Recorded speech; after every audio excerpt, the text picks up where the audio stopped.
This is the Logitech G Pro X Superlight 2. Now with USB-C.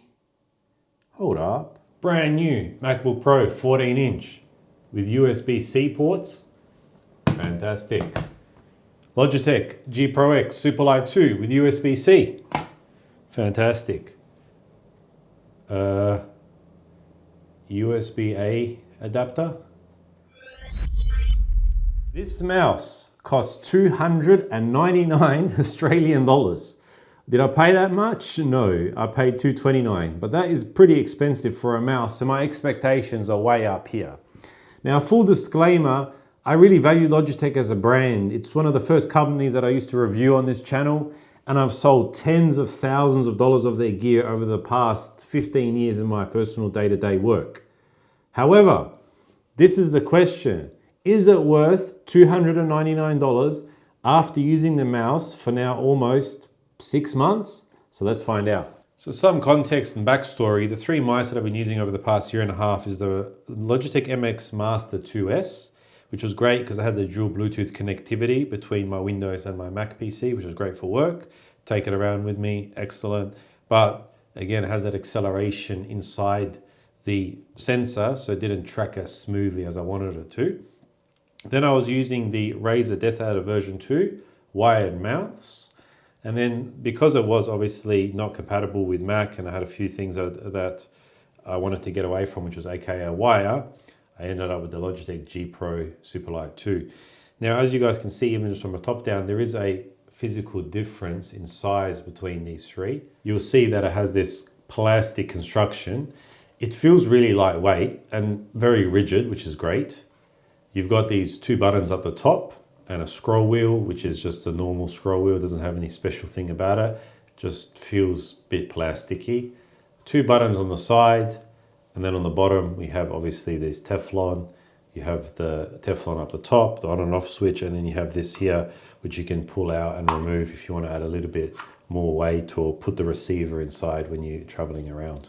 The reason why I went for the Logitech G Pro X Superlight 2 after watching tons of YouTube videos and reviews and so forth is actually for a reason of my dislike for Razer's support at the moment for Mac. They do not do software that works for their Razer mice on the new Mac operating systems. That means if you've got a keyboard or mouse, like you can't take advantage of it. So I was struggling with changing DPI and sensitivities, going back to my Windows, doing some adjustments and said I had enough. So I go, you know what, let's jump over to Logitech boat and we'll see how we go. So one of the key benefits of using a gaming mouse is the sensor. The sensor doesn't have any acceleration, meaning when you make an input on the mouse, it tracks accordingly and you know exactly where you're going to end up, which is why they're really coveted for gaming. But doesn't mean that also has any negative effects for your day-to-day use on an operating system. For example, photo editing, video editing, just navigating around, it's supposed to give you a more predictable result than having the mouse flick over to somewhere where you didn't want it to go. Now, having a lighter gaming mouse is a pretty interesting experience. I'm 95 kilos.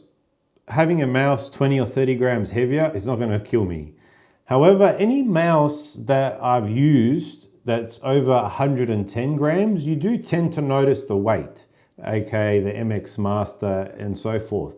I reckon the sweet spot is around 75 to 80 grams. Anything less, anything around that point is pretty much sufficient. So I wouldn't make that like a deciding factor for yourself. But now this is where I started to run into some issues.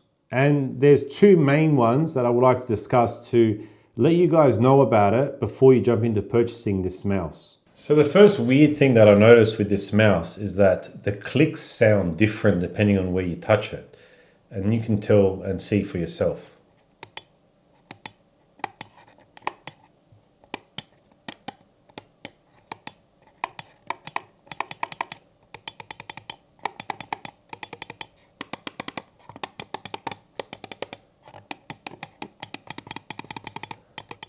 So I've run into this weird issue where it doesn't want to register double clicks.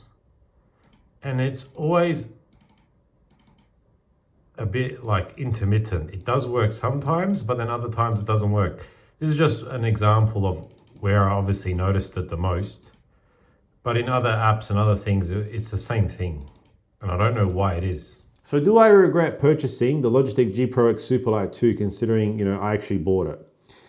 The thing is, the way I look at it is like this. When I grab my computer mouse, once I've got used to it, I don't want to think about it anymore. It should just become like second nature, right? Like any peripheral that you use, an accessory. When I grab the mouse, I start going click, click, click, and I start noticing those different sounds, and it's really getting annoying. The other thing is that this issue with the inability to double click when I want it to, and I'm not sure what the cause is. I went through everything as much as possible. It's not good enough. That there is a huge problem for me, right? In terms of the shape and the size, I have big hands, right? I don't think this mouse is suited properly for me. I reckon a larger mouse is better. It has a little bit higher hump and so forth. That's my personal opinion. Now, I did buy this, so I'm going to continue using it. But if these issues persist, which especially with the double clicking, I'm looking for alternatives. So I thought I'd let you guys know. I thought I'd share this with you just so you don't regret spending that large amount of money. And I'll catch you guys in another video soon. If you haven't yet, subscribe and peace out.